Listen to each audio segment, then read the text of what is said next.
Balloon angioplasty तकनीक क्या है? कोरोनरी धमनियों में सिकुड़न आने का एक बड़ा कारण है उसमें वसा की परत का जम जाना। जब एक या दो कोरोनरी धमनियां शुरू के हिस्से में इस तरह अवरुद्ध हो तो उन्हें सामान्य बनाने के लिए ही बैलून एंजियोप्लास्टी की जाती है। इसमें रोगी की टांग या बाह की किसी एक धमनी के रास्ते एक लंबी पतली ट्यूब अवरुद्ध हुई कोरोनरी धमनी तक पहुंचा दी जाती है। इस पहली ट्यूब के द्वारा फिर एक ऐसी ट्यूब भीतर डाली जाती है जिसके चोर पर एक गुब्बारा होता है।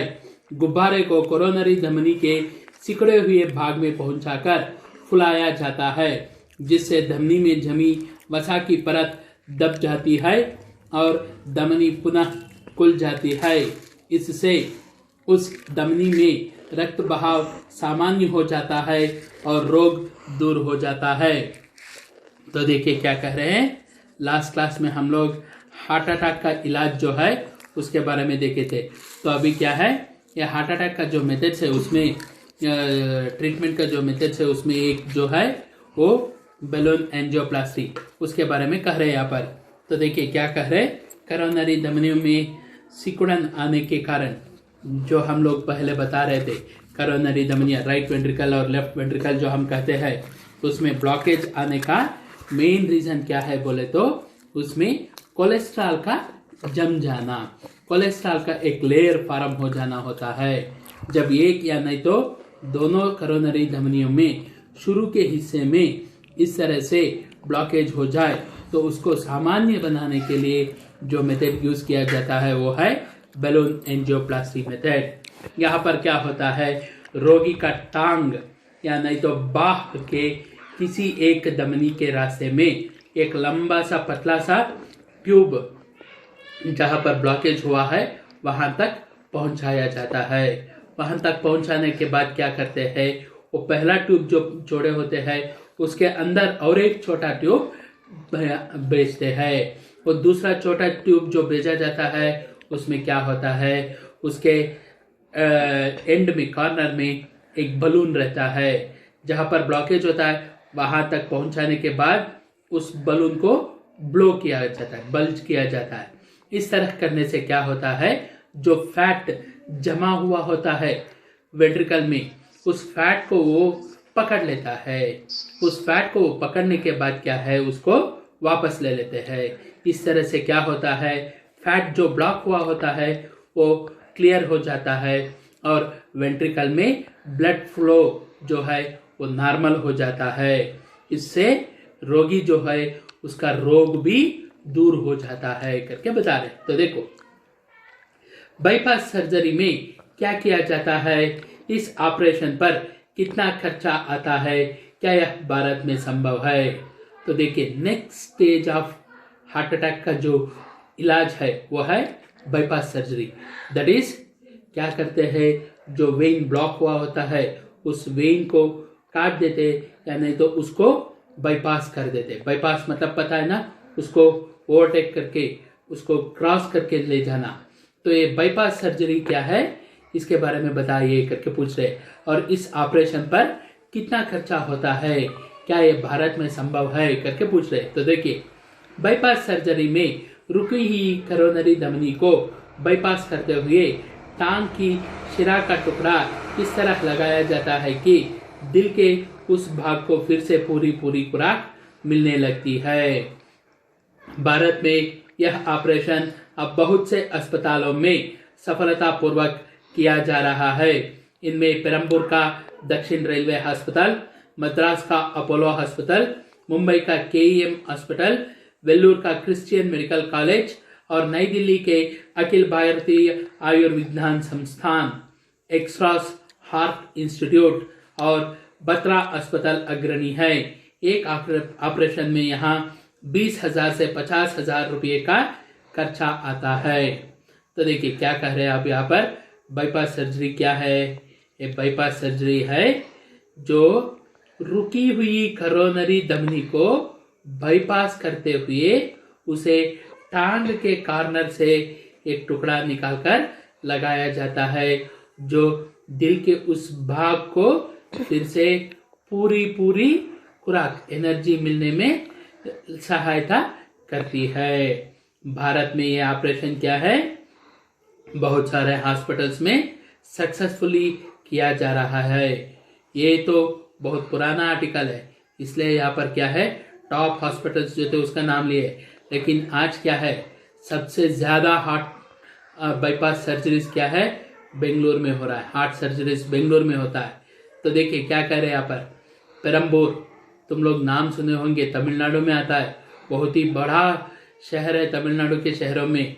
तो यहाँ का दक्षिण रेलवे हॉस्पिटल, सदर्न रेलवे का हॉस्पिटल जो है, उस हॉस्पिटल में, मद्रास का अपोलो हॉस्पिटल में, बॉम्बे का केईएम हॉस्पिटल में, वेल्लूर का क्रिश्चियन मेडिकल कॉलेज में, और नई दिल्ली का all India institute of medical science AIMS जो हम बोलते हैं उसमें, और एक्सरॉस हार्ट इंस्टीट्यूट और बत्रा हॉस्पिटल, ये सभी टॉप हॉस्पिटल्स है करके बता रहे हैं। इनसे भी बढ़कर अब बेंगलोर में हार्ट सर्जरीज हो रहा है। एक ऑपरेशन में क्या है, 20,000 से 50,000 रुपये का कर्जा आता है करके बोल रहे उस समय के लिए। लेकिन आज अगर कहना है तो कम से कम 2 से 3 लाख रुपए तक का खर्चा आता है। देखिए, हृदय रोग से बचाव के लिए और जिन रोगियों में यह रोग हो उनमें रोग काबू में रखने के लिए क्या क्या एहतियात बरताने चाहिए। देखिए अब आ रहे हैं असली हिसाब पे। हृदय रोग, ये हार्ट अटैक या हार्ट डिसीज जो है, इससे बचने के लिए, या जिन रोगों में हार्ट डिसीज है, जिन पेशेंट्स में हार्ट डिसीज है, वो लोग उसको कंट्रोल में रखने के लिए क्या क्या एहतियात करके पूछ रहे। एहतियात मतलब प्रिकॉशंस, क्या क्या प्रिकॉशंस लेना चाहिए करके पूछ रहे। रोजाना व्यायाम करें, इसके लिए सुबह शाम की सैर अच्छी है। हृदय रोगियों के लिए भी यह उचित है, पर ध्यान रखें कि एकाएक दिल पर ज्यादा बोझ ना पड़े। पहले 1 फर्लांग, फिर 2, और इस तरह हर हफ्ते डॉक्टर से सलाह लेकर सैर की सीमा बढ़ाते जाए। देखिए क्या कह रहे, फर्स्ट कंडीशन क्या बोल रहे, हर रोज एक्सरसाइज करना है। इसके लिए मॉर्निंग या इवनिंग का समय वॉकिंग करने का जो हिसाब है वो बहुत अच्छा है। हार्ट पेशेंट्स भी वॉकिंग कर सकते हैं, पर ध्यान में रखना है कि एकाएक दिल पर ज्यादा बोझ ना पड़े। पहले 1 फर्लांग चलो, फिर 2, इस तरफ हर हफ्ते डॉक्टर से सलाह लेकर सैर करने की जो सीमा है उसको बढ़ाते जाओ। प्रायः समझा जाता है कि रात्रि भोज के बाद सैर अच्छी रहती है। तो देखिए क्या कह रहे, प्रायः मतलब कुछ लोग समझते हैं कि रात को खाना खाने के बाद सैर करना अच्छी होती है, लेकिन दिल के रोगी के लिए ठीक नहीं। देखो क्या कह रहे, लेकिन ये क्या है, हार्ट पेशेंट्स जो रहते हैं उन लोगों के लिए अच्छी नहीं है करके बोल रहे। उस दौरान उसके दिल को उतनी ऊर्जा नहीं मिल पाती क्योंकि वह भोजन को पचाने में लगी होती है। इसलिए भोजन करने की कुछ समय बाद तक तेज चलने पर एकाएक रोग उग्र हो सकता है, एंजाइन का अटैक पड़ सकता है। देखिए क्या कर रहे, उस समय में ये हार्ट पेशेंट जो होता है उसको उतनी एनर्जी नहीं मिल पाती है क्योंकि उसका हार्ट जो है वो तो जो खाना खाया होता है उसको डाइजेस्ट करने में लगा होता है, पचाने में, डाइजेस्ट करने में लगा होता है। इसलिए भोजन करने के कुछ समय बाद तक तेज चलने पर एकाएक रोग बढ़ जाता है और एंजाइन का अटैक भी हो सकता है करके बोले। अपने वजन पर कड़ी नजर रखे, उसे बिल्कुल ना बढ़ने दे। जितना ज्यादा वजन होगा दिल को उतना ही ज्यादा काम करना पड़ेगा जो आपके लिए ठीक नहीं। तो देखिए क्या कह रहे हैं, अपना जो वेट है उस वेट के ऊपर नजर रखना है, उसे अटेनिकास्ट बढ़ाने का नहीं है। जितना ज्यादा वेट होता है दिल को उतना ही ज्यादा काम करना पड़ेगा जो आपके लिए ठीक नहीं होता है। जिंदगी में मानसिक तनाव को भी दूर रखे, उतार चढ़ाव, लाभ हानि इसे जीवन का अंग मान ले। तो देखिए लाइफ में जो मेंटल स्ट्रेस आता है, मानसिक तनाव करके बोले, मेंटल स्ट्रेस आता है, उसको जितना हो सके उतना दूर रखना है। Ups and downs, profit and loss, ये सब लाइफ का एक अंग करके समझ लेना है। ब्लड प्रेशर बढ़ा हुआ हो या फिर शुगर हो तो उनके लिए भी ठीक समय से दवा लेते रहे, इससे बीमार दिल को राहत मिलेगी। देखिए क्या कह रहे, अगर ब्लड प्रेशर ज्यादा है या नहीं तो शुगर है तो उसके लिए भी ठीक समय पर मेडिसिन लेते रहना है, इससे बीमार दिल जो है उसको राहत मिलता है, इट गेट्स रिलैक्स्ड। तो देखिए क्या कह रहे, खान पान में क्या क्या परहेज जरूरी है। देखिए क्या कह रहे, खाना पीना जो है उसमें क्या क्या लिमिटेशंस रखना है, क्या खाना है क्या नहीं खाना है करके पूछ रहे। देखो, तले हुए अधिक वसा वाले भोजन से बचकर रहे, भोजन केवल इतना ले कि रोजमर्रे की आवश्यकताएं पूरी होती रहे, वजन बढ़े नहीं, घी मक्खन, अंडे चिकन, पूड़ी कचौड़ी, समोसे पराठे, टिक्की पकोड़े आदि से दूर रहे। कैफीन भी दिल की धड़कन तेज करती है, इसलिए जहां तक हो सके कॉफी और चाय भी कम से कम ले। तो देखो क्या कह रहे, तले हुए that is deep fried fruits, या नहीं तो जिस खाने में ज्यादा तेल लगा होता है उनसे दूर रहना है। भोजन खाना जो है वो इतना ही लेना है जितना हमें हमारे डेली लाइफ गुजारने के लिए आवश्यक है, ज्यादा खाना नहीं लेना है। वजन बढ़े नहीं, इसको नजर रखना है। घी हो, मक्खन हो, अंडे हो, चिकन हो, पूरी कचौड़ी हो, समोसे हो, पराठे हो, टिक्की हो, पकौड़े हो, इन सभी से दूर रहना है। कैफीन भी दिल की धड़कन तेज करता है। कैफीन कहाँ रहता है, चाय के पत्तों में, कॉफी पाउडर में रहता है। इसीलिए क्या कह रहे देखो, इसलिए क्या है, जहां तक हो सके कॉफी और चाय भी जितना कम हो उतना कम सेवन करे।